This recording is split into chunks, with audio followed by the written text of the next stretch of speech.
আজ মাহফুজের অফিসে যেতে বেশ খানিকটা দেরি হয়ে গেছে। কিছুই করার নেই, গতকালের নাইট ডিউটিতে একটুও ঘুমাতে পারে নাই, তাই তো সকালে চোখ দুইটা লেগে গিয়েছিল। উফ, আজ এত ঘুম কই থেকে আসলো? বর যা রাগী, তাদের চাকরিটা মনে হয় যাবে। নিজের মাথায় মৃদু আঘাত করে। মাহফুজ, তুই মনে হয় আজই চাকরিটা হারাবি।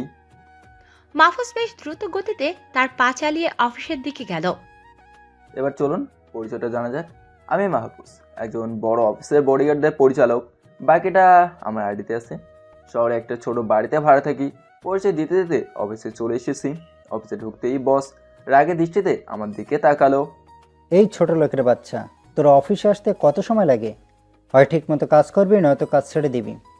সরি বস, আর এরকম হবে না। আসলে গতকাল ঘুমাতে পারিনি তো তাই। ছোট লোকের বাচ্চা, তোর কাছে কি আমি কৈফিয়ত চাইছি? বডিগার্ডের মতোই থাকবি। যা গিয়ে নিজের কাজ কর। মাথা নিচু করে গালে হাত দিয়ে সেখান থেকে চলে আসলাম। আসলে কোম্পানিটা অনেক বড় আর প্রচুর কন্টেস্ট হয় অন্য সব কোম্পানির সাথে, তাই সব কিছু দেখাশোনা কঠোরভাবেই করতে হয়। কিন্তু আজ একটু দেরি হয়েতে বসের আচরণ তো দেখলেনি। তারপর সোজা আন্ডারগ্রাউন্ড রুমে চলে আসলাম। এসে সিসি ক্যামেরাগুলো চেক করতে কম্পিউটারে বসে গেলাম। এখন যদি আমার পরিবার আমার সাথে থাকতো তাহলে কতই না ভালো হতো।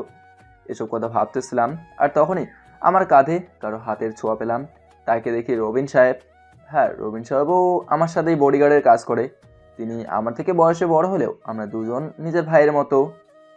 কি ব্যাপার ভাই, কি ভাবছো এত? না ভাই, তেমন কিছু না, নিজের পরিবার সম্পর্কে ভাবছিলাম আর কি। কেন, আমরা কি তোমার পরিবার নই? দরকার পড়লে আমার বাড়ি থাকবে, আমরাই তোমার পরিবার। আমিও রবিন সাহেবের কথায় মাথা নেড়ে সায় দিলাম। তারপর আমার আন্ডারে থাকা গার্ডদেরকে পজিশন ঠিক করে দিয়ে আমাদের ডিউটি শুরু করলাম। সিসি ক্যামেরা কোম্পানির প্রত্যেকটা কোণায় সেট করা, সেগুলোতে তীর্যকভাবে দৃষ্টি রাখতে হয় সব সময়, কারণ যে কোনো সময় কেউ অ্যাটাক করতে পারে, আবার কোনো দুর্ঘটনাও ঘটে যেতে পারে। এদিকে বসের ম্যানেজার নীলা বসের কেবিনের সামনে এসে দেখে বস কোনো একটা বিষয় নিয়ে গভীরভাবে চিন্তা করছে। May I coming sir? Yes, come in. Nila ভেতরে ঢুকে বসের সামনে চেয়ারে বসে পড়ে। তারপর ফাইলটা টেবিলের ওপর রেখে বসের দিকে এগিয়ে দেয়। স্যার, এই ফাইলটাতে কয়টা সাইন লাগবে আপনার? একটা প্রজেক্ট হাতে এসেছে, আমরা অনেক লাভবান হতে পারবো। বস ফাইলটা ভালো করে চেক করে কয়েকটা সাইন করে দেয়। নীলা অনেক বড় একটা প্রজেক্ট হাতে নিয়েছে আর সেটার কাজ প্রায় শেষ করে ফেলেছে। তাই বস খুশি হয়ে নীলাকে কংগ্রেস জানায়। নীলাও অনেক খুশি হয়। স্যার, আপনাকে দেখে মনে হচ্ছে কোনো কিছু নিয়ে আপনি অনেক চিন্তিত। আমি কি আপনাকে সাহায্য করতে পারি? না না, আমি ঠিক আছি, তুমি এখন যেতে পারো। Okay sir. নীলা খুশি মনে বসের কেবিন থেকে বেরিয়ে যায়। নীলা আমার খুব ভালো একজন বন্ধু, অনেক ভালো মেয়ে, সবার সাথেই মিশুক। বলতে গেলে অফিসে এবং বাইরে আমিও ওর বেস্ট ফ্রেন্ড। নীলা এবং বসকে নীলার প্রজেক্ট সম্পর্কে বলতে শুনেছিলাম, তাই আমিও কিছুটা জানি। সিকিউরিটি এর বিষয়টা ভালোভাবে চেক করে বাইরে বের হলাম একটু রেস্ট নেওয়ার জন্য। তখন দুপুর 12টা বাজে। লাঞ্চ করার জন্য আমাদের জন্য আলাদা একটা রুম আছে, বসের কেবিনের সামনে দিয়ে যেতে হয় আমাদের খাওয়ার রুমে। আমি যাওয়ার সময় হঠাৎ নীলা আমাকে ডাকলো। মাহফুজ, তুমি কি লাঞ্চ করতে যাচ্ছ? হ্যাঁ, লাঞ্চ করতেই যাচ্ছি। কিছু না মনে করলে আমার সাথে লাঞ্চটা করতে পারো। না, কোনো সমস্যা নেই, অন্য একদিন করব বলি নীলার থেকে বিদায় নিয়ে খাওয়ার রুমের দিকে যাচ্ছি। বসের কেবিনের সামনে আসতেই শুনলাম বস কারোর সাথে ফোনে খুব রাগারাগি করছে। বসের কথাটা এমন। তোমাদেরকে আমি ভয় পাই না, আমার কি ক্ষমতা কম আছে নাকি? ফোনের ওপাশ থেকে কিছু শোনা গেল না। বস আবারও বলল, তোরা যত শক্তিশালী গ্যাং হোস না কেন, তাতে আমার কিচ্ছু যায় আসে না, কিন্তু আমার এত কষ্ট করে নিজের হাতে গড়া কোম্পানিকে এত সহজে তোদের হাতে দিয়ে দেব না। ওপাশ থেকে কি বললো শুনতে পারলাম না। তারপর বস প্রচণ্ড রেগে গিয়ে গ্যাংয়ের নামটা নিয়ে গালি দিতে শুরু করলেন আর কুকর্মের কথাগুলো বলতে লাগলেন। গ্যাংয়ের নামটা শুনেই তো মাথায় রক্ত উঠে গেল।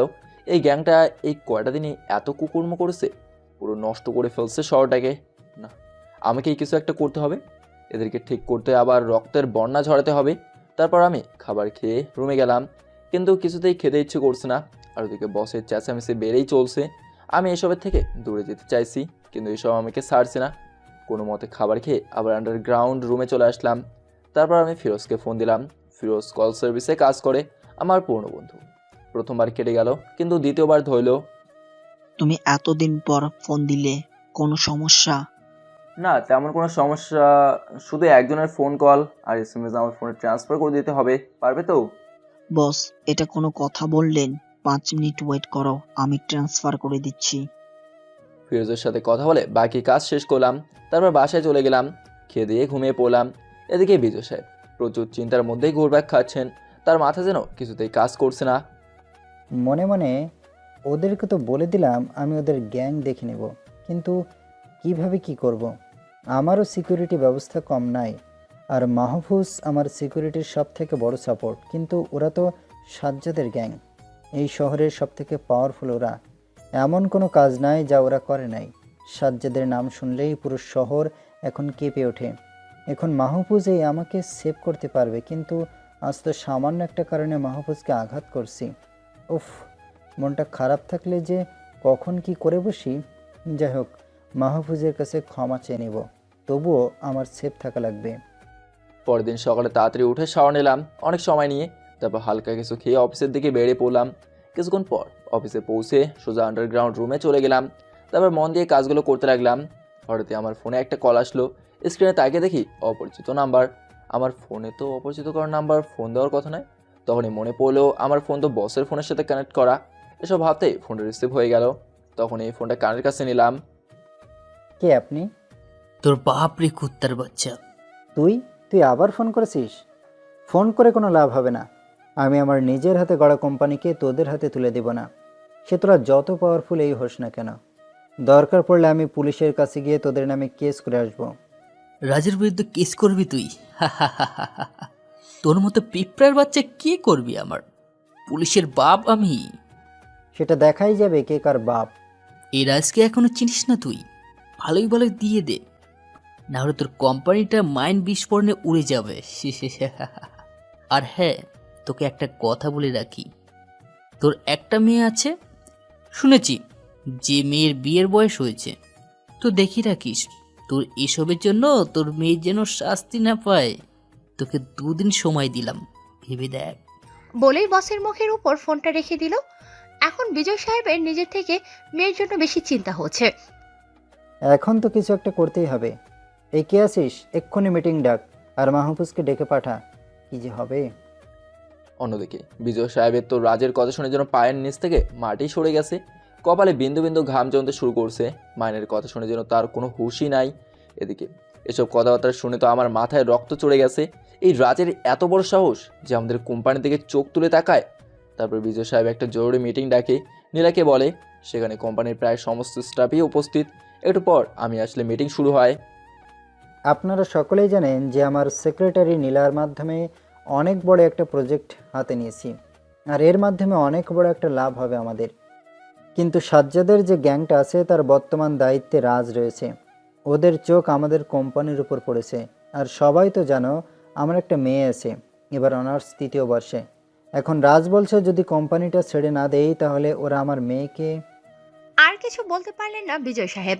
চশমার নিচ থেকে চোখের পানি মুছে আবার বললেন, এখন নিজের থেকে আমার মেয়েকে নিয়েই বেশি ভয় হচ্ছে। আমি আমার মেয়েকে হারাতে চাই না। তাহলে আমি কি এখন প্রজেক্টটা ছেড়ে দেব? বিজয় সাহেব একথা বলতে মাহফুজ দাঁড়িয়ে গেল। কার এত বড় বুকের পাটা যে আপনাকে এসবের হুমকি দেয়? আজ থেকে আপনার সব কিছু সেফটির দায়িত্ব আমি নিলাম, আপনি নিশ্চিন্ত থাকুন বস, বলে আমি মিটিং শেষ করে দেই। তারপর মাহফুজের শুরু হয় দুদিকের কাজ, এদিকে অফিস, অন্যদিকে বসের মেয়ে। কিন্তু বিজয় সাহেব আরও সেফটির জন্য পুলিশের সাহায্য নেবে বলে থানার উদ্দেশ্যে বেরিয়ে যায়। প্রচুর গতিতে ড্রাইভ করে থানার সামনে গিয়ে থামে। তারপর সোজা পুলিশ কমান্ডারের রুমে চলে যায়। কমান্ডার বিজয় সাহেবকে দেখে দাঁড়িয়ে যায়, কারণ বিজয় দেশের টপ 10 ধনীর মধ্যে একজন। জি বিজয় সাহেব, কোনো সমস্যা হয়েছে আমাকে বলতেন, আমি চলে যেতাম। শুধু শুধু কষ্ট করে আসতে গেলেন কেন? না না, সমস্যা নাই, আপনি দাঁড়িয়ে না থেকে বসুন। তারপর কমান্ডার বসলে বিজয় সাহেব বলতে থাকেন, আসলে আমাকে একটা গ্যাং অনেক হুমকি দিচ্ছে, আর আমার কোম্পানিকে দখলে নেওয়ার চেষ্টা করতেছে। আপনাকে কিছু পুলিশ দিতে হবে আমাকে, আর নিরাপত্তার বিষয়টা দেখতে হবে। আপনি এই নিয়ে কোনো চিন্তা করবেন না। শুধু কত পুলিশ লাগবে আর কখন লাগবে বলবেন আমাকে, আমি সব ব্যবস্থা করে দিব। এখন আপনি নিশ্চিন্তে যেতে পারেন। তারপর বিজয় সাহেব অফিসে এসে সেদিনের মতো সবাইকে ছুটি দিয়ে দেয়। আর মাহফুজকে বিশেষ অনুরোধ করে যেন তার মেয়ের কিছু না হয়। মাহফুজও তার দায়িত্ব ভালোভাবে বুঝে নেয়। আর এদিকে রাজের কাছে খবর পৌঁছে যায় যে বিজয় সাহেব পুলিশের কাছে গিয়েছিলেন আর পুলিশও তাকে সাহায্য করবে বলে জানিয়েছে। একথা শুনে রাজের মাথায় আগুন ধরে যায়। রাজ তখনই তার দলবল নিয়ে থানার উদ্দেশ্যে বেরিয়ে পড়ে। একটু পর থানার সামনে 8 থেকে 10টা গাড়ি এসে দাঁড়ায়। কমান্ডার গাড়িগুলো দেখে চিনে ফেলে যে এটা রাজের গাড়ি। কমান্ডার রাজকে দেখে উঠে দাঁড়িয়ে যায় আর ভয়তে ঘামতে শুরু করে। রাজ এসে একটা চেয়ার নিয়ে কমান্ডারের সামনে টেবিলে পা তুলে দিয়ে বসে। ওই কমান্ডার, এই শহরে তোর মোট কতজন পুলিশ আছে? জি স্যার, মোট 5,000 পুলিশ আছে। আমার কত ছেলেপেলে তৈরি করা আছে জানিস? এই শহরে আমার 20,000 ছেলেপেলে তৈরি করা আছে। ওদেরকে একবার বললে তোর কি অবস্থা হবে জানিস? তো রাজের কথা শুনে প্রায় জ্ঞান হারানোর মতো অবস্থা। কিন্তু স্যার, আমাকে এগুলো বলছেন কেন? বিজয় যে গ্যাংয়ের কথা তোর কাছে বলেছে সেটা আমারই গ্যাং, আর আমি বিজয়ের কোম্পানি নেব বলছি। তাই তুই ওকে কোনো প্রকারে পুলিশ দিয়ে হেল্প করতে পারবি না। আর যদি দেখি যে কোনো পুলিশ দিয়েছিস তাহলে থাক, আর বলা লাগবে না। আমি বিজয় সাহেবকে কোনো প্রকার সাহায্য করব না। আপনি নিশ্চিন্তে যেতে পারেন। তারপর রাজ থানা থেকে বেরিয়ে যায় আর কমান্ডার বিজয়কে ফোন করে বলে যে তাকে পুলিশ দিয়ে সাহায্য করতে পারবে না। একথা শুনে বিজয় সাহেবের তো মাথায় আকাশ ভেঙে পড়ছে। তিনি রাতটা কোনো মতে পার করে দিয়ে সকালে অফিসে চলে যায়।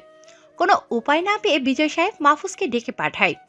একটু পর মাহফুজ আন্ডারগ্রাউন্ড রুম থেকে বেরিয়ে বসের কাছে চলে যায়। গিয়ে দেখে অতিরিক্ত চিন্তায় বসের অবস্থা একদম খারাপ হয়ে গেছে। বস, আসতে পারি? মাহফুজের কথায় বিজয় সাহেব চমকে ওঠে। হ্যাঁ মাহফুজ, এসো ভিতরে এসো।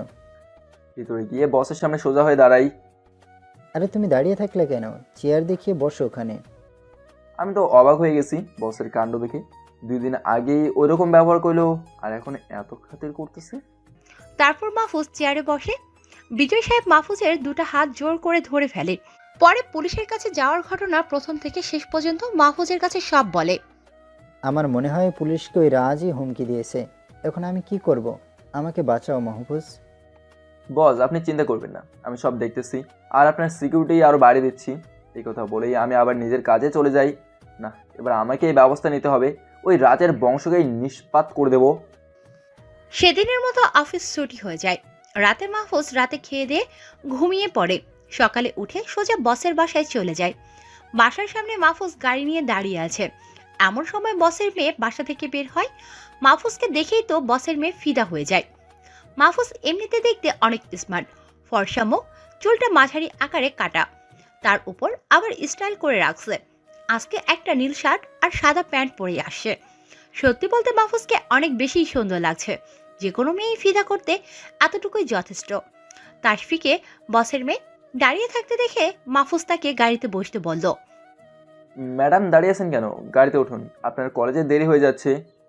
মাহফুজের কথায় তাশফি চমকে ওঠে। এতক্ষণে মাহফুজকে দেখে তাশফি একটা ঘোরের মধ্যে ছিল। একবার দেখতেই মাহফুজকে ভালো লেগে যায় তাশফির। এরপর তাশফি গিয়ে গাড়িতে বসে। মাহফুজ ড্রাইভিং সিটে গিয়ে গাড়ি ড্রাইভ করতে থাকে। কিছুক্ষণ পর তারা কলেজের সামনে এসে পৌঁছায়। তাসফি গাড়ি থেকে নেমে কলেজে চলে যায়। মাহফুজ তাসফিকে নামিয়ে দিয়ে গাড়ির দিকে যেতে লাগে। হঠাৎ কয়েকটা ছেলে এসে আমাকে ঘিরে ধরলো আর আমাকে ধরে নিয়ে যেতে লাগলো। কিছু না বুঝে ওঠার আগেই এরকম নিয়ে যেতে লাগলো। এমনভাবে সব মিলে ধরছে যে ছোটাতেও পারছি না। এই, তোমরা কারা আর এমনভাবে কোথায় নিয়ে যাচ্ছ? ওই, একদম চুপ করে থাকবি, না হলে তোর শরীরটা মাথার থেকে একদম আলাদা হয়ে যাবে। আমি ভয়ে চুপ করে থাকলাম আর তাদের সাথে যেতে লাগলাম। ছেলেগুলো আমাকে রাজের কাছে নিয়ে গেল। আর এই শহরে এমন কেউ নাই যে রাজকে চেনে না, আর আমিও তার ব্যতিক্রম নই। এই কুত্তার বাচ্চা, তোর তো দেখছি তোর বসের উপর খুব মায়া। তোর বসকে বাদ দিয়ে তার মেয়ের উপর নজরদারি করতেছিস। যেখানে আমি তোর বসের মেয়ের দিকে নজর দিয়েছি সেখানে তুই নাক গলাতে গেলি। তোর তো দেখছি খুব দরদ। আপনারা শুধু শুধু বসের কোম্পানির উপর নজর দিয়েছেন কেন? আপনাদের টাকা পয়সার অভাব নেই, আর কোম্পানিকে দখলে নেওয়ার জন্য বসের মেয়ের দিকে নজর দিয়েছেন কেন? ওই ছোট লোকের বাচ্চা, তোর সাহস কি করে হয় আমার কথার উপর কথা বলার? আর আমি কি করব কি করব না সেটা কি তোর কাছে শিখতে হবে? এটা বলেই রাজ মাহফুজের বুক বরাবর সোজা একটা লাথি মারে। আর মাহফুজ ছুটে গিয়ে কয়েক হাত দূরে গিয়ে পড়ে। এত জোরে লাথি মেরেছে যে মাহফুজের মনে হচ্ছে এখনই যেন দম বেরিয়ে যাবে। এই তোরা কই আছিস? ওই কুত্তাটাকে এমনভাবে মারবি যেন বাঁচতে না পারে। এটা বলেই ভেতরে চলে যায়। সাথে সাথে রাজের অনেকগুলো ছেলে এসে আমাকে এলো পাথারে মারতে থাকে। একসময় আর ব্যথা সহ্য না করতে পেরে অজ্ঞান হয়ে যাই। রাজের ছেলেরা তখনও মারতে থাকে। একটু পর তারা খেয়াল করে যে মাহফুজের শরীর আর নড়াচড়া করছে না। একজন নাকের কাছে হাত দিয়ে দেখে সে নিঃশ্বাসও নিচ্ছে না।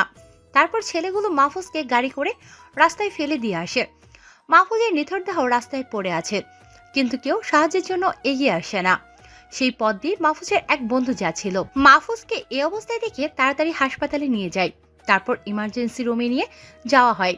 এদিকে বিজয় সাহেব এদিক ওদিক পায়চারি করছে, কারণ মাহফুজের কলেজ থেকে আসতে এত দেরি হওয়ার কথা নয়। আবার কোনো বিপদ হলো না তো? বস তখন এই মাহফুজের নাম্বারে ফোন করে। মাহফুজের ফোনটা তখন তাহসিন মাহফুজের বন্ধুর কাছে ছিল। ফোনের স্ক্রিনে বসের নাম ভেসে ওঠে।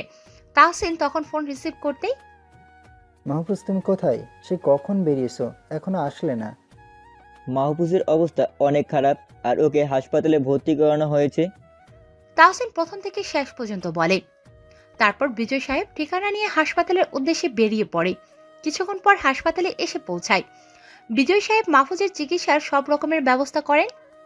এভাবেই 3 দিন কেটে যায় হাসপাতালে। 4 দিনের মাথায় মাহফুজের জ্ঞান ফিরে আসে।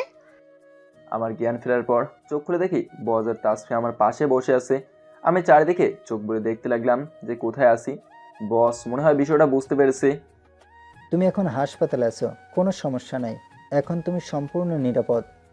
আমাকে এখানে কে নিয়ে আসলো? তোমার এক বন্ধুই তোমাকে এখানে নিয়ে এসেছে, তার সাথে আরও কয়েকজন আছে, তারা দরজার সামনে দাঁড়িয়ে আছে। আমি দরজার সামনে তাকাতেই যা দেখলাম তার জন্য মোটেও প্রস্তুত ছিলাম না। দেখলাম মাফিয়ার একজন অনেক বড় লিডার সিফাত ভাই দরজার সামনে দাঁড়িয়ে কার সাথে জানি গল্প করতেছে। আর পুরো হাসপাতাল মাফিয়ার ছেলেপেলে দিয়ে ভরা। আমার জ্ঞান ফিরেছে দেখে সিফাত ভাই আমার কাছে আসলো। সিফাত ভাইয়ের পিছনে দেখি তাহসিন ও রুমের ভেতর ঢুকলো। তাহসিনকে দেখে তো আমি অবাক। হঠাৎ তাহসিন কই থেকে আসলো? মাহফুজ ভাই, এখন আপনার কেমন লাগছে? হ্যাঁ ভাই, অনেক ভালো আছি। আপনি হঠাৎ এইখানে? হ্যাঁ ভাই, শুনলাম আপনি হাসপাতালে অ্যাডমিট হয়েছেন, তাই দেখতে চলে আসলাম। বস আপনি এখন যেতে পারেন, আমি ভালো আছি। আমার বন্ধুরা এখানে আছে, আমার কোনো সমস্যা হবে না। কিন্তু বস কিছুতেই যাবে না আমাকে এভাবে রেখে। তারপর অনেক কষ্ট করে বুঝে তাদেরকে বাসায় পাঠিয়ে দিলাম। বস আর তাসফি হাসপাতাল থেকে চলে গেলে সিফাত ভাই আমার কাছে চেয়ার টেনে নিয়ে বসলো। মাহফুজ ভাই, একবার শুধু বলেন আপনার এরকম অবস্থা কে করেছে? তার মাথা শরীর থেকে আলাদা করে দেব। আপনার গায়ে হাত দেয় কার এত বড় সাহস? হ্যাঁ মাহফুজ, শুধু একবার বল কি এই কাজটা করেছে তোর সাথে, শুধু একবার তার নামটা বল। মনে মনে ভাবলাম এখন যদি বলে দেই যে কাজটা কে করছে তাহলে রাজের গ্যাংটাকে আর খুঁজেও পাওয়া যাবে না। কারণ সিফাত ভাইয়ের পাওয়ার রাজের থেকে অনেক বেশি। আর সিফাত ভাইয়ের সাথে আমার অনেক দিনের সম্পর্ক। সিফাত ভাই কোনো সমস্যা নেই, আমার কিছুই হবে না। আর এদেরকে সাহায্য করার জন্য আমি নিজেই যথেষ্ট। আর কোনো সমস্যা হলে আপনাকে জানাবো। আর আপনার সব ছেলেদের নিয়ে চলে যান, নাহলে ঝামেলা হতে পারে। ওকে ভাই। তারপর সিফাত ভাই আরও কিছুক্ষণ কথা বলে চলে যায়। তারপর আমি তাহসিনকে কাছে আসতে বলি। হ্যাঁ বল। তাহসিন হলো আমার বেস্ট ফ্রেন্ড আর আমার ডান হাত। আমাকে মেরেছে রাজ। সিফাত ভাইকে যদি রাজদের ব্যাপারে বলতাম তাহলে ওদের অস্তিত্বও খুঁজে পাওয়া যেত না, তাই তোকে বললাম কথাটা। আর হ্যাঁ, আমাকে যারা মেরেছে তাদের সবাইকে বিকালের মধ্যে আমার কাছে চাই। তাহসিন বলল আমাকে চিন্তা না করতে, বিকেলের মধ্যেই আমার পায়ের নিচে সবগুলোকে ফেলবে। তবে হ্যাঁ, সাবধানে যাস যাতে কোনো বিপদ না হয়। আরে তুই থাকতে আমার গায়ে হাত দেওয়ার মতো সাহস কারো আছে? তারপর তাহসিন চলে গেলে আমি একটু বিশ্রাম নেওয়ার জন্য ঘুমিয়ে পড়লাম। অন্যদিকে বিজয় সাহেব হাসপাতাল থেকে সোজা অফিসে চলে গেলেন। অফিসে গিয়ে নিজের কেবিনে বসে ভাবতে লাগলেন যে মাহফুজ তো এখন অসুস্থ, কিন্তু আমারও আমার মেয়ের সেফ থাকার জন্য কাউকে লাগবে। কিন্তু কাউকে এখন বিশ্বাস করতে পারছি না। আমার সেফটির জন্য এমন কাউকে লাগবে যাকে আমি বিশ্বাস করতে পারি। বিজয় সাহেব অনেক ভাবছেন, কিন্তু কাকে ঠিক করবেন ভেবে পাচ্ছে না। হঠাৎই বিজয় সাহেবের মনে পড়ল একটা গ্যাংয়ের কথা, যেই গ্যাংয়ের লিডার হলো তুহিন। আর তুহিনের সাথে বিজয় সাহেবের অনেক ভালো সম্পর্ক আছে। রাজ, তুমি যতই আমাকে ভয় দেখাও না কেন, আমাকে পিছু হটানো অত সহজ নয়। তখন এই বিজয় সাহেব তুহিনের আস্তানার দিকে গাড়ি নিয়ে বেরিয়ে পড়ল। প্রায় 10 মিনিট পর তুহিনের আস্তানায় গিয়ে পৌঁছালো। তুহিন বিজয় সাহেবকে দেখেই চেয়ার থেকে উঠে দাঁড়ালো। আরে বিজয় আঙ্কেল যে, কি অবস্থা আপনার? তুহিনের বয়স বিজয় সাহেবের ছেলের মতো, তাই আঙ্কেল বলেই ডাকে। এই কে আছিস? আঙ্কেলকে বসতে দে। তারপর তুহিনের ছেলেরা বিজয় সাহেবকে বসতে দেয়। বলুন আঙ্কেল, এতদিন পর আপনার এই ছেলেকে স্মরণ করলেন, কোনো সমস্যা হয়েছে? হ্যাঁ বাবা, একটা সমস্যা হয়েছে। কি হয়েছে বলুন আঙ্কেল, আমি সবসময় আপনার সাথে আছি। আমাদের এখন জীবনটা সংকটের মধ্যে আছে। একটা গ্যাং আমাদের উপর নজর দিয়েছে, বিশেষ করে আমাদের কোম্পানির উপর। আবার আমার একমাত্র মেয়ের দিকেও নজর পড়েছে ওদের। তাই কোনো উপায় না পেয়ে তোমার কাছে এসেছি। আপনি কোনো চিন্তা করবেন না আঙ্কেল, আমি আপনার বিষয়টা দেখতেছি। আমি আমার ছেলেদেরকে আপনার গার্ড দেওয়ার জন্য পাঠিয়ে দেব, আপনি এখন নিশ্চিন্তে থাকুন। তারপর বিজয় সাহেব অফিসে চলে যান। অফিসে গিয়ে নিজের কেবিনে যান, কারণ অফিসের কিছু কাজ বাদ পড়ে আছে। বিজয় সাহেব কাজ করতেছে, এমন সময় নীলা আসে। স্যার, আসতে পারি? হ্যাঁ নীলাজি, ভেতরে আসো। কোনো কাজ আছে নিশ্চয়ই? জি স্যার, আপনার একটু খোঁজ নেওয়ার জন্য আসলাম। আর মাহফুজের কী অবস্থা তাই জানার জন্য আসলাম। হ্যাঁ, আমি এখন ভালো আছি। আর মাহফুজ হাসপাতাল আছে, তুমি চাইলে দেখা করতে যেতে পারো। ধন্যবাদ স্যার। তারপর নীলা বসের কেবিন থেকে বের হয়ে নিজের কাজে চলে যায় আর ভাবে যে কাল সকালে মাহফুজের সাথে দেখা করতে যাবে। বিকেল বেলার দিকে মাহফুজের ঘুম ভাঙে, তখন নার্স এসে চেক করে যায়। নার্স যাওয়ার পরে মাহফুজ উঠে বসে, কারণ আর শুয়ে থাকতে ভালো লাগছে না। তখনই কেবিনে তাহসিন ঢুকলো আর মাহফুজের কাছে এসে দাঁড়ালো। মাহফুজ, ওদের পাঁচটায় ধরে নিয়ে আসছি আর আমাদের গোডাউনে আটকে রাখছি। প্রথমত কেউ বলতে চাইছিল না, পরে উপায় না পেয়ে ওদের মাথায় গুলি ঠেকাতেই স্বীকার করলো। তোর কোনো সমস্যা হয়নি তো? আরে না, সমস্যা হবে না। আমরা একসাথে 20 জন গিয়েছিলাম, আর তুই থাকতে কারোর এই ক্ষমতা নাই আমাকে টাচ করার। ঠিক, সাথে ভালো কাজ করছিস। এখন থেকে ওদেরকে জামাই আদরে রাখ। আমি সুস্থ হওয়ার পর ওদের ব্যবস্থা নেব। তুই এখন নিলয় আর হাবিবকে রাজের ছেলেদের সাথে মিশে যেতে বলবি, যেন কেউ টেরও না পায়। তারপর ওদের কাজ হলো রাজ কখন কি করে সব আমাকে জানানো। নিলয় আর হাবিব হলো মাহফুজের ইনফর্মার। তারপর তাহসিন মাহফুজের খাবার দিয়ে বিদায় নিয়ে গোডাউনে চলে যায়।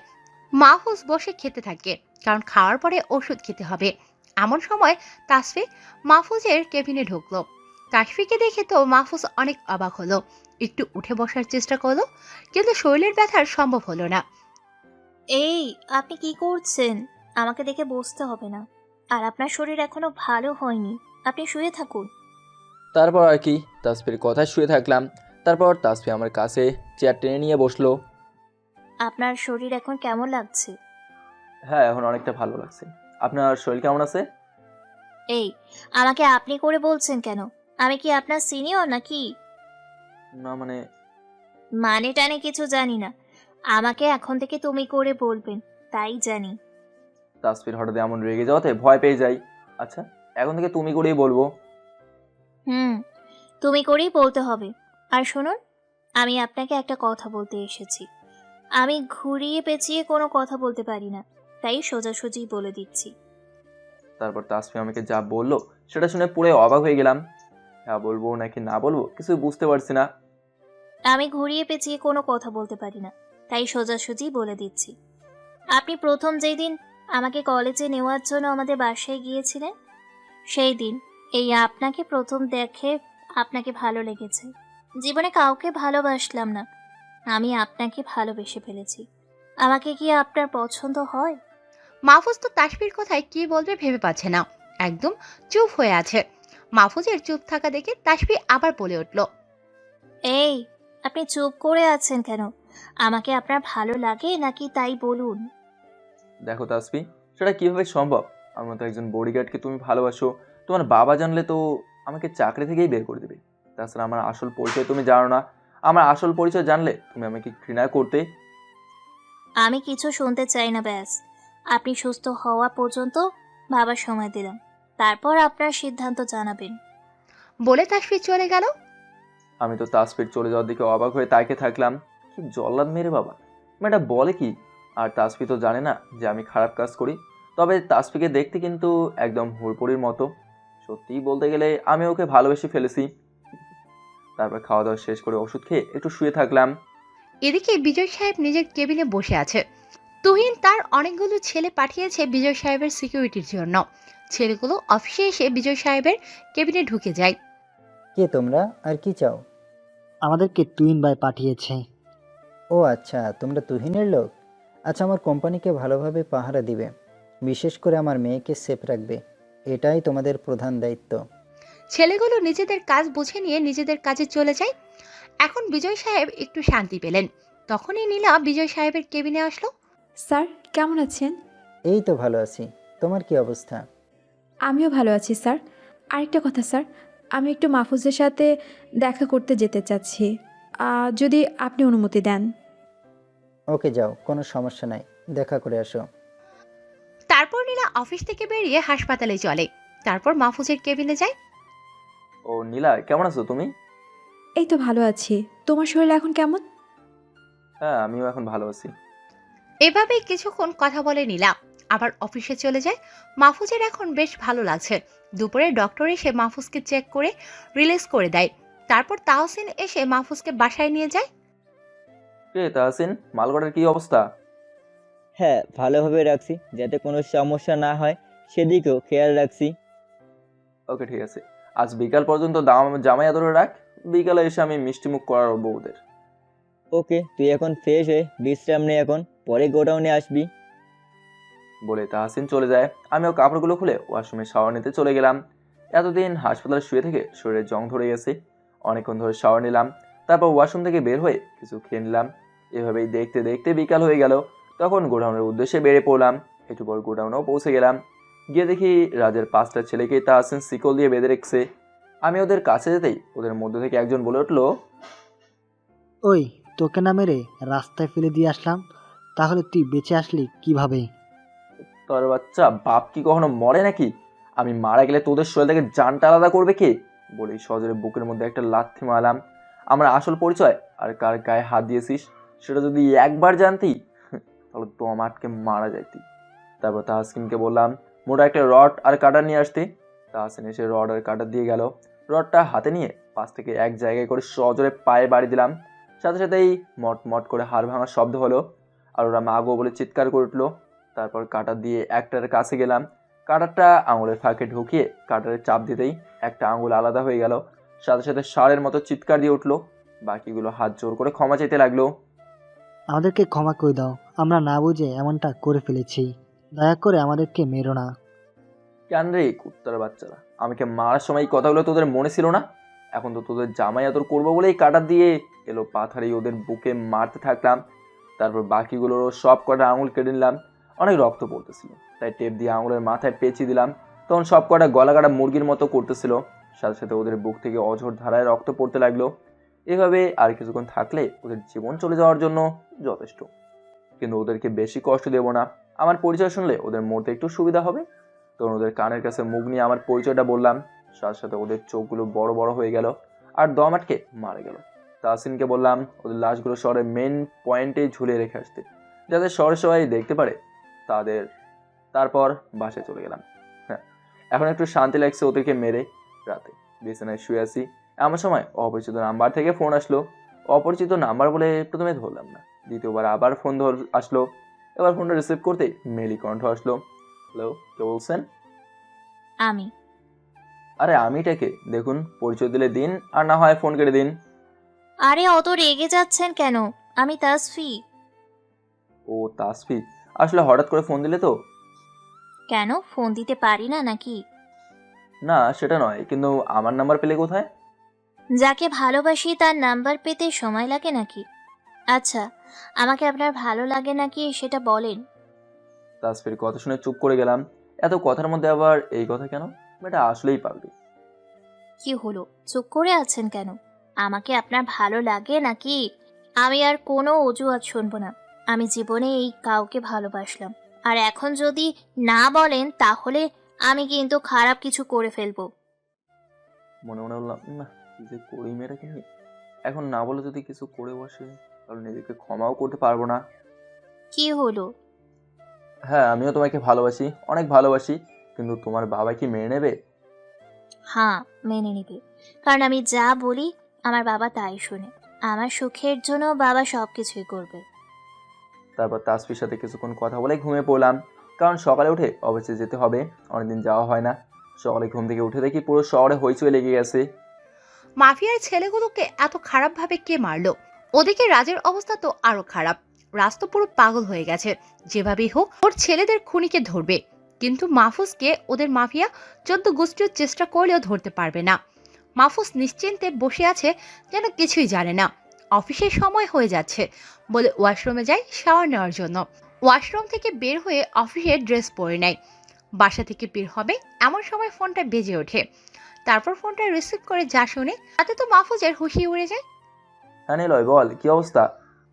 নিলয় হলো মাহফুজের ইনফর্মার। ভাই, রাজ তো বিজয় সাহেবের বাড়িতে মাইন ফিট করবে বলে সিদ্ধান্ত নিয়েছে, আর মাইনের সাথে বিজয় সাহেব এবং তার মেয়েকেও উড়িয়ে দিবে। কি বলিস কি তুই নিলয়? তোর মাথা ঠিক আছে তো? পাগল হয়ে গেছিস নাকি তুই? না ভাই, আমার মাথা একদমই ঠিক আছে। রাজের সাথে থেকে শুধু ওদের এই প্ল্যান সম্পর্কে যা জানলাম তাই বললাম আপনাকে। তারপর ফোন রেখে দিলাম। নিলয়ের কথা শুনে চিন্তায় পড়ে গেলাম যে কিভাবে কি করব। পরে চিন্তা করলাম যে রাজ তো শুধু প্ল্যানই করছে, কাজ করতে দেরি আছে। ততদিনে আমি রাজের সব প্ল্যান বিফল করে দেবো। এরপর অফিসে রওনা দিলাম। বাসা থেকে বের হতে আবার ফোনটা বেজে উঠলো। ফোন বাজাতেই অস্বস্তি লাগছে, কিন্তু স্ক্রিনে তাকে দেখলাম যে বস ফোন করছে। হ্যাঁ বস, বলেন। মাহফুজ, কোথায় আছো তুমি? তাসফিয়াকে তো কলেজে নিতে হবে, তাড়াতাড়ি বাসায় আসো। তো আমার তো সেই কথা মনেই নেই, নিলয়ের কথাই তো ভুলে গিয়েছিলাম। তারপর বসের বাসার দিকে রওনা দিলাম। একটু পর বসের বাসায়ও পৌঁছে গেলাম। গিয়ে দেখি তাসফি গাড়ির সামনে দাঁড়িয়ে আছে। আজ খুব সুন্দর করে সেজেছে। আমি গাড়ির সামনে যেতেই তাসফি বলে উঠলো, আচ্ছা, আজ আমাকে কেমন লাগছে? খুব সুন্দর লাগছে, একদম হুড়বড়ির মতো। আমার কথা শুনে তাসফিকে দেখলাম লজ্জায় মাথা নিচু করে ফেললো। তারপর দুজনে গাড়িতে গিয়ে বসলাম। আমি গাড়ি ড্রাইভিং করতেছি আর খেয়াল করতেছি তাসফির লুকিং গ্লাস দিয়ে বারবার আমার দিকে তাকাচ্ছে। এভাবেই কিছুক্ষণ পর তাসফির কলেজের সামনে চলে আসলাম। তাসফি গাড়ি থেকে নেমে আমার কাছে আসলো। আচ্ছা, আমরা তো দুজনকে ভালোবাসি, এখন থেকে কি তুমি করে বলতে পারি? এ কথা বলেই লজ্জায় মাথা নিচু করে ফেললো। মনে মনে বললাম, এই মেয়েটা যে এত লজ্জা নিয়ে কিভাবে বেঁচে আছে। হ্যাঁ, তুমি করেই বলতে পারো। ধন্যবাদ তোমাকে। বলেই কলেজের ভিতর চলে গেল। তারপর আমি অফিসের দিকে যেতে লাগলাম। কিছুক্ষণ পর অফিসে পৌঁছে গেলাম, কিন্তু গেটের সামনে যেতে একটু অবাক হলাম, কারণ গেটে যারা ভাড়া দিচ্ছে সবারই নতুন মুখ। মাহফুজ কিছুই বুঝতে পারলো না যে ব্যাপারটা কি। সোজা নিজের কাছে আন্ডারগ্রাউন্ড রুমে চলে গেল। ওদিকে রাজ তার ছেলেদের সাথে বসে আছে। এমন সময় রাজের ইনফর্মার এসে রাজের সামনে দাঁড়ালো। কিরে, কোনো নতুন খবর পেলি?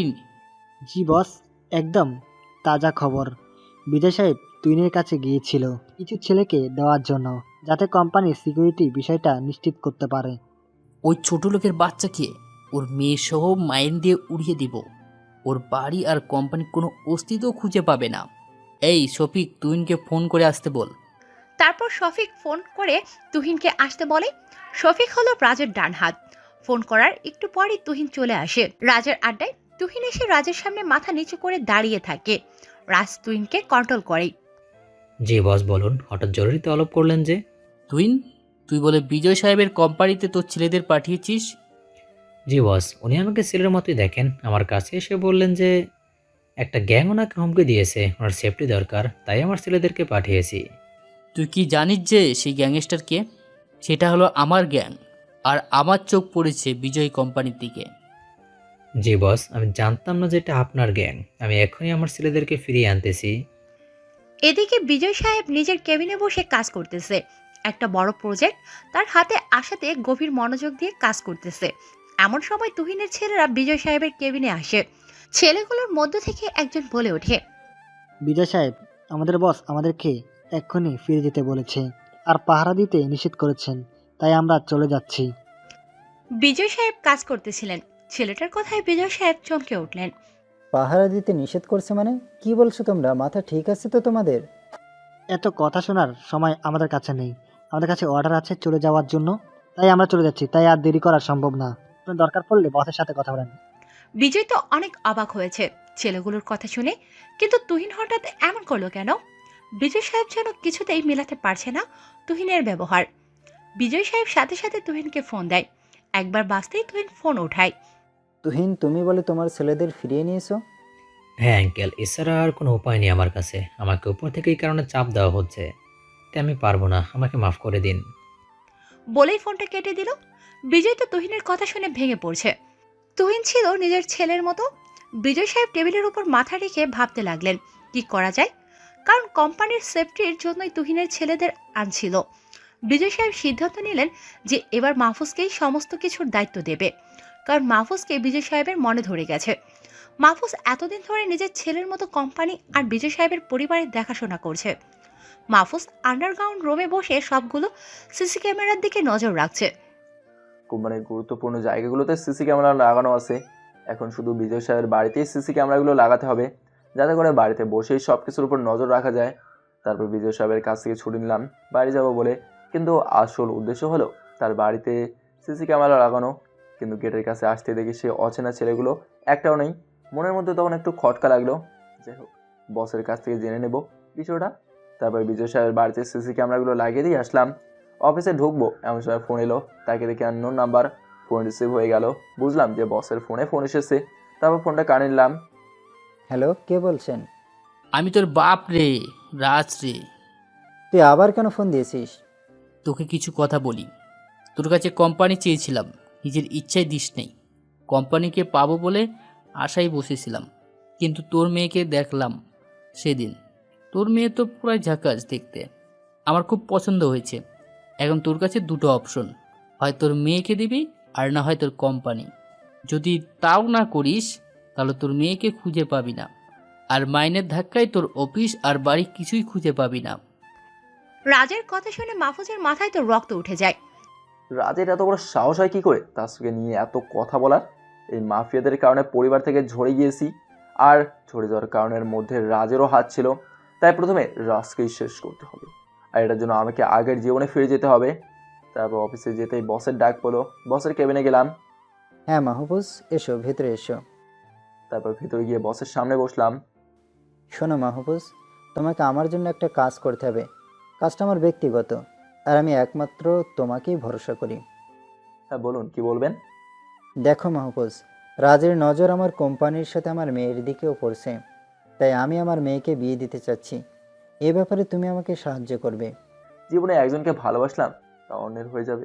ঠিক আছে বস, যখন প্রয়োজন হবে আমাকে বলবেন, বলে মন খারাপ করে বসের কেবিন থেকে বেরিয়ে গেলাম। তারপর নিজের কাজে চলে গেলাম। এদিকে তো রাজের তো প্ল্যান হয়ে গেছে মাইন্ড কোথায় ফিট করবে আর বিজয় সাহেবের মেয়েকে তুলে আনবে। রাজের কাছে যে মাহফুজের ইনফরমার লুকিয়ে আছে সে বিষয়টা রাজ জানে না। রাজের ছেলেদের নিয়ে আড্ডায় বসে আছে। এমন সময় সিফাত ভাই আসে। সিফাত ভাইকে দেখে রাজ দাঁড়িয়ে যায়। সিফাত ভাই, আপনি এখানে হঠাৎ করে? কেমন আছেন আপনি? হ্যাঁ, আমি ভালো আছি। তোর কি খবর? এই আপনার জন্য ভালো আছে। তো বলুন, কি কাজে আসলেন আমার কাছে? শোন রাজ, ভালো খবর আছে। আমি জানি তুই বিজয়ের কোম্পানিকে টার্গেট করছিস, আবার প্রথম দেখাতে তার মেয়েকেও তোর ভালো লেগেছে। অতএব বিজয়ের মেয়েকে তুলে নিতে পারলে বিজয় দুর্বল হয়ে যাবে। কিন্তু ওইখানে মাফিয়া কিং মাহফুজ বসে আছে, যার আন্ডারে আমরা কাজ করি। বলেন কি সিফাত ভাই? মাফিয়া কিং মাহফুজকে তো আমি মারার জন্য অধি অগ্রে বসে আছি, কিন্তু এই মাহফুজ যে কোথায় থাকে তাই তো জানতাম না। এখন তো মারার জন্য সুবিধা হবে।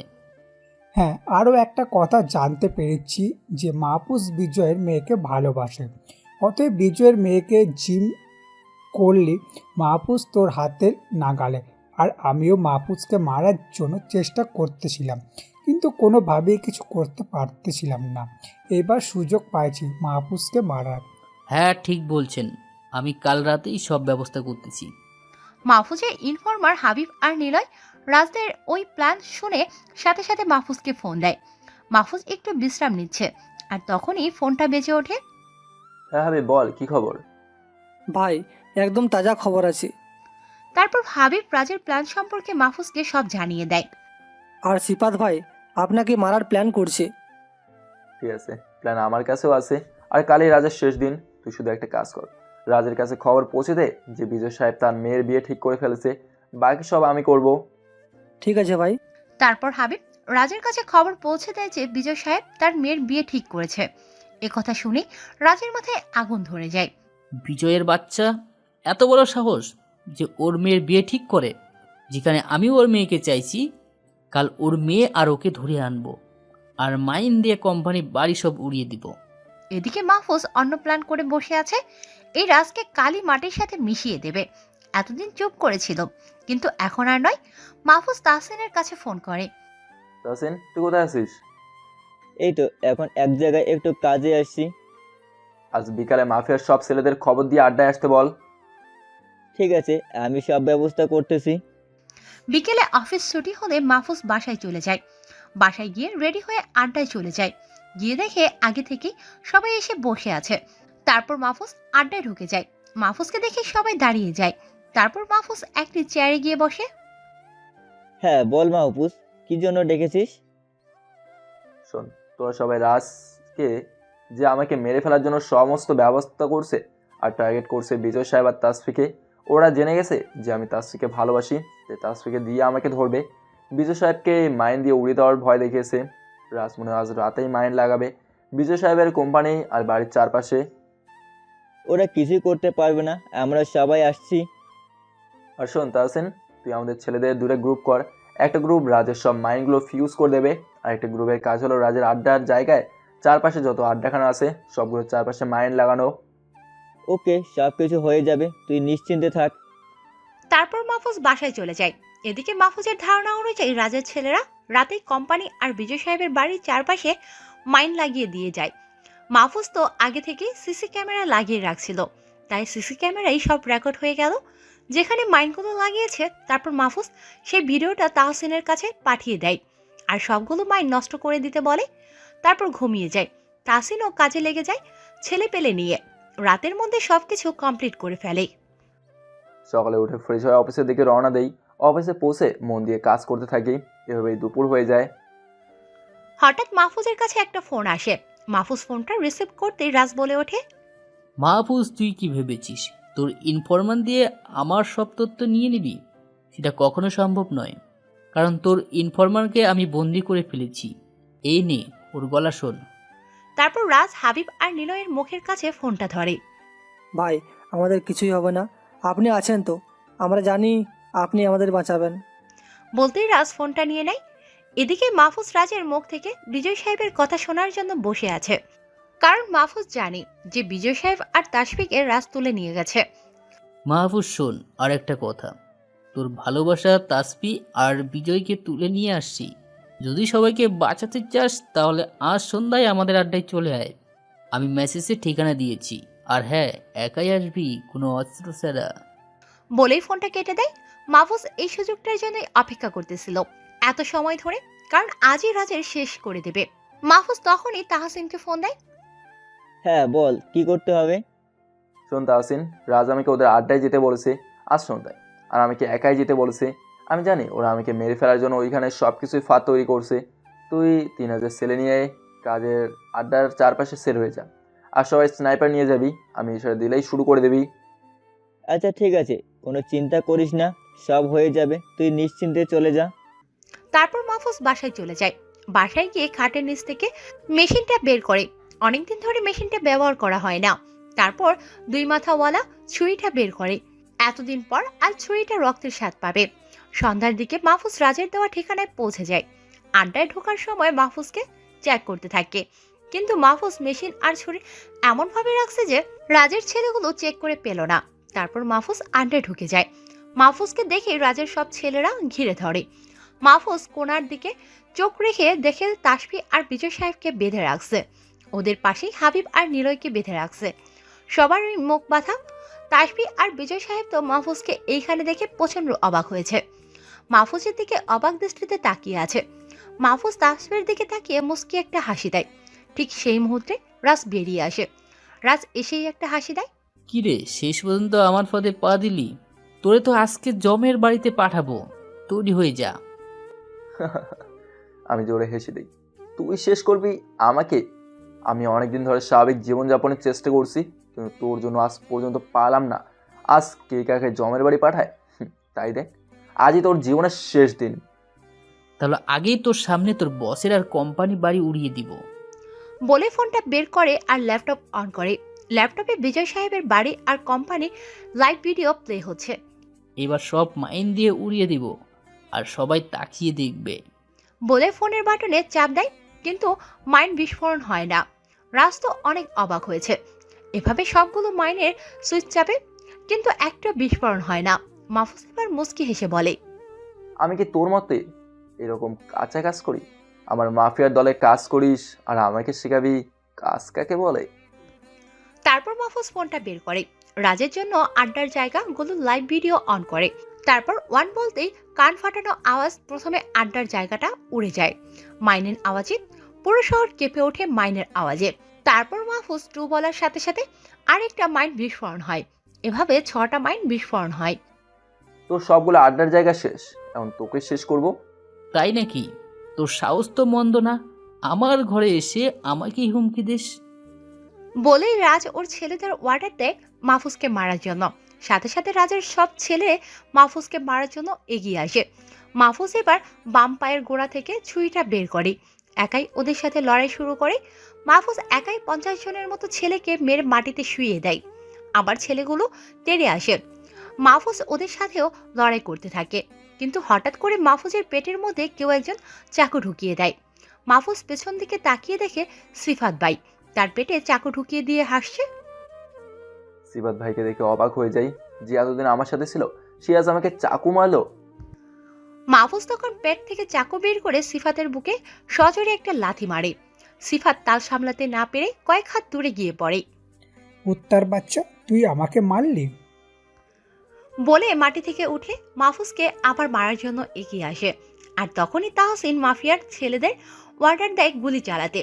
প্রত্যেকের হাতে স্নাইপার। সিফাত মাহফুজকে মারার জন্য এগিয়ে আসলে স্নাইপারের গুলি এসে সিফাতের মাথা ছিদ্র করে দেয় আর সিফাত জায়গায় পড়ে যায়। তারপর রাজ মাহফুজকে মারার জন্য আসলে মাহফুজের হাতে থাকা চাকু দিয়ে রাজের পেটে ঢুকিয়ে দেয়। ছুরি দিয়ে আঘাত করতেই থাকে। রাজ রে, তোদের জন্য আমি পরিবার থেকে আলাদা হয়ে আছি, এসব ঝামেলা থেকে দূরে ছিলাম, কিন্তু তোদের জন্য দূরে থাকতে পারলাম না। এদিকে রাজ জমের বাড়ি পৌঁছে গেছে। রাজকে মারছে দেখে রাজের ছেলেরা মাহফুজকে মারার জন্য এগিয়ে আসে, কিন্তু স্নাইপারের আঘাত সবগুলো মাথা ছিদ্র হয়ে যায়। এটা দেখে বাকিরা পালানোর জন্য আড্ডার বাইরে দৌড়ে চলে যায়, কিন্তু মাহফুজের ছেলেরা আগে থেকেই আড্ডার চারপাশ ঘেরাও করে ফেলেছে। বাকিদেরও মাথায় খুলি ছিদ্র হয়ে যায়। তাহসিন দৌড়ে এসে সবার হাত পায়ের বাঁধন খুলে দেয়। এদিকে মাহফুজের যেন দুনিয়াদারি অন্ধকার হয়ে যাচ্ছে। আর কিছুক্ষণ পর হয়তো সে পরকালের বাসিন্দা হয়ে যাবে। মাহফুজ আস্তে আস্তে মাটিতে লুটিয়ে পড়ে। মাহফুজের এই অবস্থা দেখে সবাই মাহফুজের কাছে দৌড়ে যায়। তাসফি তো কেঁদে চলছে। তাহসিন খেয়াল করে দেখে মাহফুজের পুরো শরীর রক্তে লাল হয়ে গেছে। পেটের জায়গায় চাকুর আঘাতে অনেক বড় ক্ষত হয়ে গেছে, সেখান থেকে অঝরে রক্ত পড়ছে। মাহফুজ, তুমি আমাকে ছেড়ে চলে যেতে পারো না। তুমি একবার আমার সাথে কথা বলো। হ্যাঁ মাহফুজ, একবার উঠে দেখো, আমি তোমার কাছে বসে কাঁদছি। তোমার কি একটু মায়া হয় না আমাকে কাঁদতে দেখে? একটিবার আমার সাথে কথা বলো না। হ্যাঁ মাহফুজ, উঠে দেখো না একবার। কিন্তু মাহফুজের কোনো সাড়া শব্দ নাই। মাহফুজের নিথর দেহ মাটিতে পড়ে আছে, পুরো ফ্লোর রক্তে লাল হয়ে গেছে। মাহফুজের ছেলেরাও সমানে কেঁদে যাচ্ছে। এই মাহফুজ, উঠ না একবার, দেখ আমি তাহসিন, তোর প্রাণের বন্ধু। তুই তো আমার প্রাণের ভাই, একবার কি আমার সাথে কথা বলবি না? কিন্তু তবুও মাহফুজের কোনো সাড়া নাই। এবার তাহসিন মাহফুজের বুকের সাথে কান লাগিয়ে দেয় মাহফুজ শ্বাস নিচ্ছে কিনা দেখার জন্য। বুকের সাথে কান লাগানোর পর এই তাহসিন সিটকে কয়েক হাত দূরে সরে যায়। এই মাহফুজ, তুই শ্বাস নিচ্ছিস না কেন? তুই মারা গেলে আমি কাকে নিয়ে বাঁচবো? এটা শোনার পর তাসফির কান্নার গতি আরো বেড়ে যায়। বিজয় সাহেবও কেঁদে যাচ্ছে। তাসফি মাহফুজকে জড়িয়ে ধরে কাঁদতে থাকে। এটা দেখে বিজয় সাহেব অবাক হয়ে যায়। বিজয় সাহেবের যা বোঝার বুঝে যায়। মাহফুজের নিথর দেহ পড়ে আছে, সবাই সমানে কান্না করে যাচ্ছে। তাসফি তো পাগল পাগল হয়ে গেছে। কাঁদতে কাঁদতে হঠাৎ মাহফুজ জোরে শ্বাস নিয়ে ওঠে। এটা দেখে সবাই প্রচন্ড খুশি হয় যে মাহফুজ বেঁচে আছে। এই তোরা গাড়ি নিয়ে আয়, মাহফুজকে হাসপাতালে নিয়ে চল এখনই। তাসফি তো মাহফুজকে জড়িয়ে ধরে কেঁদেই চলছে। তারপর মাহফুজকে গাড়িতে করে হাসপাতালে নেওয়া হয়। সারা রাস্তা তাসফি মাহফুজকে জড়িয়ে ধরে রেখেছে। হাসপাতালে নেওয়ার পর মাহফুজকে অপারেশন রুমে নেওয়া হয়। পুরো হাসপাতালে মাহফুজের ছেলেরা দাঁড়িয়ে আছে। হাসপাতালে এক ফোঁটা জায়গাও বাকি নাই। মাহফুজের ছেলেরা কেঁদে চলেছে। তাহসিন অপারেশন রুমের বাইরে পায়চারি করছে। বিজয় সাহেব দেখে তার মেয়ে কেঁদেই চলেছে। এটা দেখে তাসফিকে বললেন, কিরে মা, তুই কি মাহফুজকে ভালোবাসিস? তাসফি এবার আর সামলাতে পারল না নিজেকে, বাবাকে জড়িয়ে ধরে হু হু করে কেঁদে দিল। বাবা কেমন করে বুঝলো? কিরে মা, বল, তুই কি মাহফুজকে ভালোবাসিস? হ্যাঁ বাবা, আমি মাহফুজকে ভালোবাসি। মাহফুজের মন অনেক ভালো, মাহফুজও আমাকে ভালোবাসে। তুই কি সত্যি ওকে ভালোবাসিস? হ্যাঁ বাবা, অনেক বেশি। মাহফুজও আমাকে ভালোবাসে, আমি ওকে ছাড়া বাঁচবো না। প্লিজ তুমি মাহফুজকে আমার কাছে ফিরিয়ে দাও। কাঁদিস না মা, তোর কান্না যে আমার সহ্য হয় না। চিন্তা করিস না, আল্লাহ নিশ্চয়ই মাহফুজকে ভালো করে দিবেন। তাসফি তার বাবার কোলে মাথা রেখে ফুপিয়ে ফুপিয়ে কেঁদে চলেছে। এর মধ্যে ডাক্তার এসে বলে যে মাহফুজের ইমিডিয়েটলি 2 ব্যাগ রক্ত লাগবে, না হলে ওনাকে বাঁচানো সম্ভব নয়। ডাক্তার সাহেব, আমি রক্ত দেব, কারণ মাহফুজ আর আমার রক্তের গ্রুপ একই, দুজনেরই ও পজিটিভ। কিন্তু 1 ব্যাগে তো হবে না, 2 ব্যাগ লাগবে। তখনই তাসফি উঠে ডাক্তারের কাছে যায়। ডাক্তার, আমার রক্ত ও পজিটিভ, আমি রক্ত দিব। আপনারা 2 জনেই আমার সাথে আসুন, আপনাদের রক্ত নিতে হবে। তারপর ডাক্তার রক্ত নিয়ে আবার অপারেশনে ঢুকে যায়। প্রায় 1 ঘন্টা পর ডাক্তার বের হয়। তখনই সবাই দৌড়ে ডাক্তারের কাছে যায়। ডাক্তার, রোগীর কি অবস্থা? ভালো আছে তো? একটুর জন্য বেঁচে গেছি, সবাই আল্লাহর ইচ্ছা। চাকুটা পেটের অনেক গভীরে চলে গিয়েছিল। আমরা কি এখন দেখা করতে পারবো রোগীর সাথে? না, এখন নয়, রোগীর এখনো জ্ঞান ফিরে নাই। জ্ঞান ফিরলেই দেখা করতে পারবেন। বলে ডাক্তার চলে যায়। তারপর সবাই বসে অপেক্ষা করে। কিছুক্ষণ পর নার্স এসে বলে যে মাহফুজের জ্ঞান ফিরেছে, এখন রোগীর বাড়ির লোক দেখা করতে পারবেন। তারপর তাহসিন মাহফুজের কাছে যায়, দেখে মাহফুজ শুয়ে আছে, পেটে ব্যান্ডেজ করা। এখন কেমন লাগছে তোর? হ্যাঁ, অনেক ভালো লাগছে, কিন্তু রাজদের কি খবর? সবগুলো লাশ গুম করে ফেলছি, কেউ খুঁজে পাবে না। মাহফুজ আর তাহসিন কথা বলতে থাকে। তখনই তাসফি ভিতরে আসে। তাসফিকে দেখে তাহসিন বলে, দোস্ত, সুস্থ হলে টিপ দিস, এখন ভাবির সাথে কথা বল। তারপর তাসফিন এসে মাহফুজের কাছে বসে মাহফুজকে জড়িয়ে ধরে কেঁদে দেয়। মাহফুজ খেয়াল করে তাসফির চোখ দুটো ফুলে গেছে। মাহফুজ বুঝতে পারে তাসফি এতক্ষণ কেঁদেছে, আবার এখনো কাঁদছে। এই পাগলি, কাঁদছো কেন? এই তো দেখো আমি বেঁচে আছি। তোমার কিছু হয়ে গেলে আমি কি নিয়ে বেঁচে থাকতাম? ধুর পাগলি, কি যে বলো না, আমি তো বেঁচে আছি, এখন আবার আমাকে নিয়ে বেঁচে থাকবা? এখন কান্না থামাতো দেখি, একবার হাসো তো কলিজা, তোমার হাসি দেখতে আমার খুব ভালো লাগে। মাহফুজ তাসফির চোখ থেকে হাত দিয়ে পানি মুছে দেয়। তারপর তাসফি হেসে দেয় আর মাহফুজকে আরো শক্ত করে জড়িয়ে ধরে। ঠিক তখনই দরজায় কেউ একজন কাশি দেয়। মাহফুজ তাকিয়ে দেখে তাসফির বাবা দাঁড়িয়ে আছে। তাসফি নিজের বাবাকে দেখে লজ্জায় মাহফুজকে ছেড়ে দিয়ে এক পাশে দাঁড়িয়ে থাকে। বিজয় সাহেব এসে মাহফুজের পাশে বসে। তারপর মাহফুজের দিকে তাকায়। মাহফুজ নিজের দিকে তাকিয়ে আছে, মনে মনে ভাবছে যে আমাকে মনে হয় অপমান করবে এখন। মাহফুজ, তুমি কি আমার মেয়েকে ভালোবাসো? মাহফুজ অবাক হয়ে তাকায় বিজয় সাহেবের দিকে। উনি কেমন করে জানলেন? না মানে আঙ্কেল, আমি থাক, আর মানে করতে হবে না। তাসফি আমার কাছে সব কিছু বলছে। তখন তাসফির দিকে তাকলাম, দেখি লজ্জায় মাথা নিচু করে রাখছে। মনে মনে বললাম, ও তো বড় ফাজিল, ওর বাবার কাছে ও সব বলে দিছে। কিন্তু মাহফুজ, আমার একটা বিষয় খটকা লাগছে। জি আঙ্কেল, কোন বিষয়ে? তুমি রাজের মতো এত বড় মাফিয়াকে মারা যে কোনো মানুষের পক্ষে সম্ভব নয়, আর তুমি মেরে ফেললে। আর তোমার সাথে এত ছেলে পেলে কিভাবে? আসলে তুমি কে বলো তো? আঙ্কেল, আমি আবার কে হতে যাব? আমি আপনার বডিগার্ড। না, এইটা তোমার আসল পরিচয় নয়, তুমি অনেক বড় কিছু। প্লিজ আমার কাছ থেকে লুকায়ো না, বলো প্লিজ। আঙ্কেলের কথা শুনে কি বলবো বুঝতেছি না। আমার পরিচয় জানলে হয়তো তিনি আমাকে কখনোই মেনে নেবেন না। কি হলো, বলো না কেন? দেখো, তোমার সাথে আমার মেয়ের জীবন জড়িয়ে আছে। আসলে আঙ্কেল, আমি হলাম কিং অফ মাফিয়া, আর সমস্ত মাফিয়ার দলে আমার হাতে তৈরি। রাজও আমার মাফিয়ার দলে কাজ করতো, কিন্তু আমার আগের জীবন ছিল সম্পূর্ণ আলাদা। যদিও আমি কিং ছিলাম, তবুও এসব ঝামেলা থেকে বাঁচছিলাম। তোমার আগের জীবন সম্পর্কে আমি জানতে চাই। আমার মেয়ের জীবনে আসার আগে তোমার পরিচয় আর পরিবার সম্পর্কে আমাকে বলো প্লিজ। হ্যাঁ বলবো, আমার পরিচয় আর লুকাবো না। তবে শুনুন ফার্স্ট ভাই, কয়েক বছর আগের কথা। বাবা মা আর একটা বোন নিয়েছিল আমাদের সুখের সংসার। আমাদের দিনগুলো খুব সুখের মধ্যে দিয়েই কাটতেছিল। বাবা ছিলেন বড় একজন ব্যবসায়ী, আর বোনটা স্কুলে পড়তো। আমি তখন অনার্স 3য় বর্ষে পড়ি। ভার্সিটির বন্ধু বান্ধব, আড্ডা, পরিবার সব কিছু নিয়েই আমার নিত্য দিনগুলো ছিল অসাধারণ। সবসময় ছোটো বোনের সাথে ঝগড়া করতাম, আর ছোটো বোন আমার সাথে না পেরে কেঁদে দিত। তখন আমার দায়িত্ব হতো ছোটো বোনটার কান্না থামানো, আর বাবা মায়ের ভালোবাসা তো আমাদের ভাই বোনের উপর সবসময়ই ছিল। তো এইভাবেই আমি সুখের ভিতর দিয়ে জীবন অতিবাহিত করতেছিলাম। একদিন কলেজে বসে ক্লাস করতেছিলাম, তখন ছাত্রলীগের কয়েকজন নেতা এসে ছেলেদের ডেকে নিয়ে যায় একটা মিছিলে। আমি কখনো এইসব মিছিলে যাই না, কিন্তু সেদিন প্রিন্সিপাল এসে সবাইকে যেতে বলে। মিছিলে যেতে হলেও মিছিলের একজন নেতার সাথে আমার একটু পরিচয় ছিল, আমি তাকে ভাই বলেই ডাকতাম। ওই ভাই আমাকে তাদের দলে যোগ দেওয়ার জন্য অনেক অনুরোধ করলেন, কিন্তু আমি রাজি ছিলাম না। তবুও ভাইটা এমনভাবে বললেন যে আমি তাদের দলে যোগ হয়ে গেলাম। এই বিষয়টা আবার বাবার কানে পৌঁছে গেল। বাবা আবার এসব দল করা পছন্দ করতো না। কলেজ শেষে বাড়ি যেতেই বাবা আমাকে অনেক বকা দিল। আমার আর কি করার ছিল, বাবার বকা শুনে রুমে চলে গেলাম। কিছুক্ষণ পর আমার বোন আসলো। ভাইয়া, তুমি ওইসব দলে কেন যোগ দিলে? প্লিজ তুমি ছেড়ে দাও না এইসব। তাই বা আমার বোনের নাম। দেখি রে আপু, কি করা যায়, আজই তো যোগ দিলাম, ভালো না লাগলে ছেড়ে দেবো। তুই এখন যা আপু, আমি রেস্ট নেবো। তারপর তাইবা চলে যায় আর আমিও শুয়ে পড়ি। এভাবেই দিন যেতে লাগলো, আর আমারও রাজনীতি ভালো লেগে যায়। তবে আমি পড়ালেখার পাশাপাশি রাজনীতি করতে লাগলাম। কিন্তু এই জন্য বাবা আমার প্রতি নারাজ ছিলেন। বাবা আমাকে এসব ছেড়ে দিতে বলে, কিন্তু আমি ছাড়তে পারি নাই। এর মধ্যে আমি আমার বন্ধু তাহসিনকে আমার দলে নিয়ে নেই। আস্তে আস্তে আমি আর তাহসিন পুরোপুরিভাবে মিশে যাই ওই দলে। আমাদের দুজনের মেধা ছিল অনেক, যার কারণে অনেক সহজেই যে কোনো কাজ করে ফেলতাম। আমাদের এই যোগ্যতা দেখে ছাত্রলীগ নেতার মন গড়ে যায়, আমাদেরকে তার ডান হাত বানিয়ে নেয়।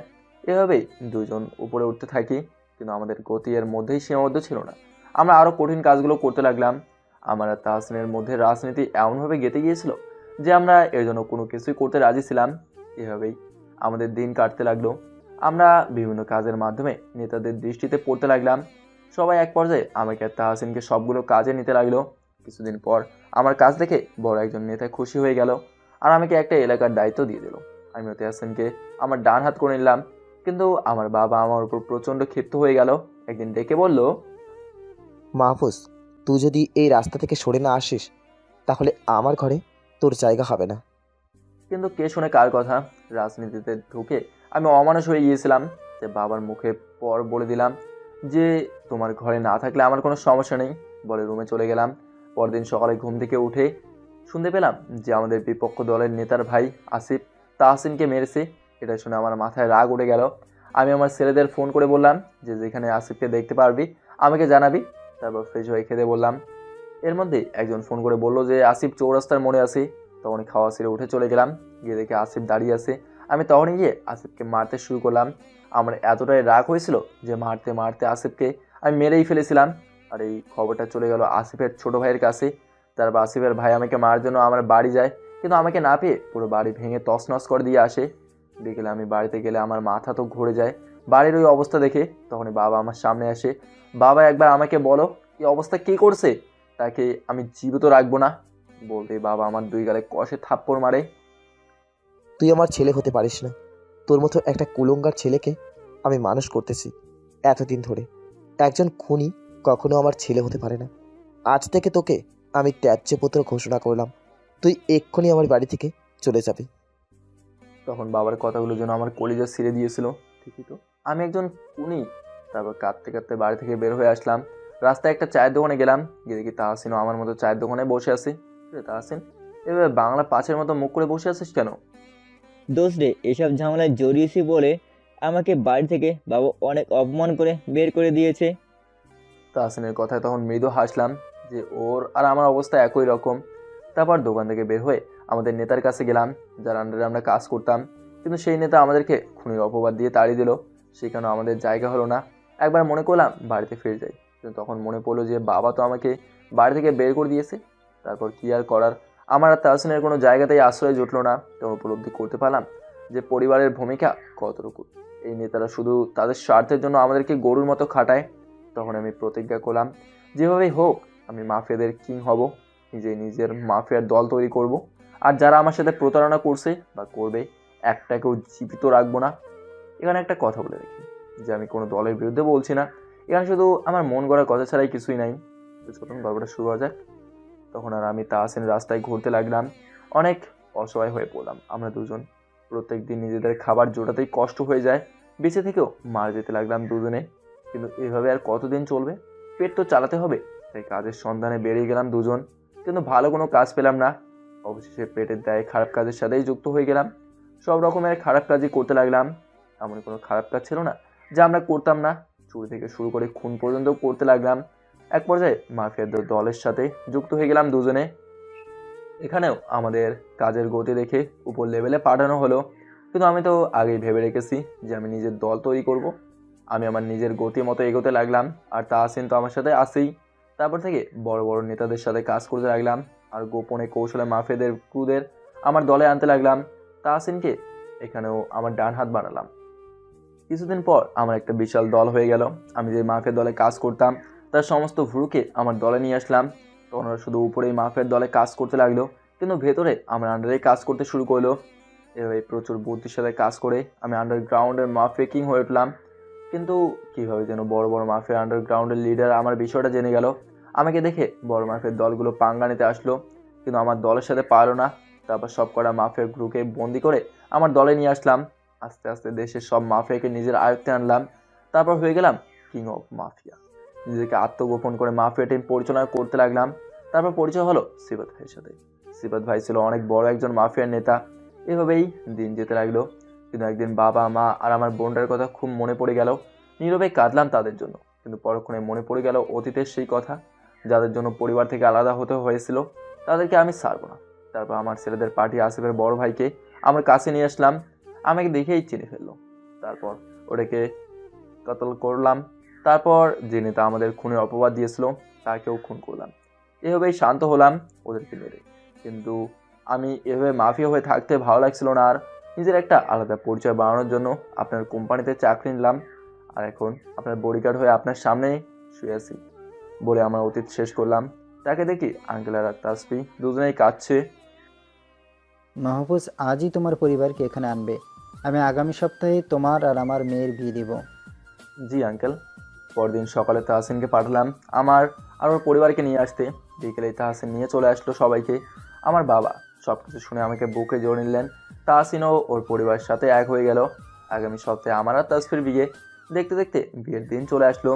খুব জাঁকজমকভাবে আমাদের বিয়েটা হয়ে গেল। সব কিছু আবার আগের মতোই হয়ে গেল।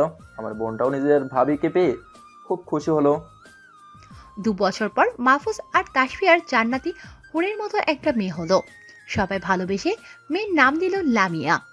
এখন দুজন মিলে তাদের পরিটাকে নিয়ে ব্যস্ত আছে।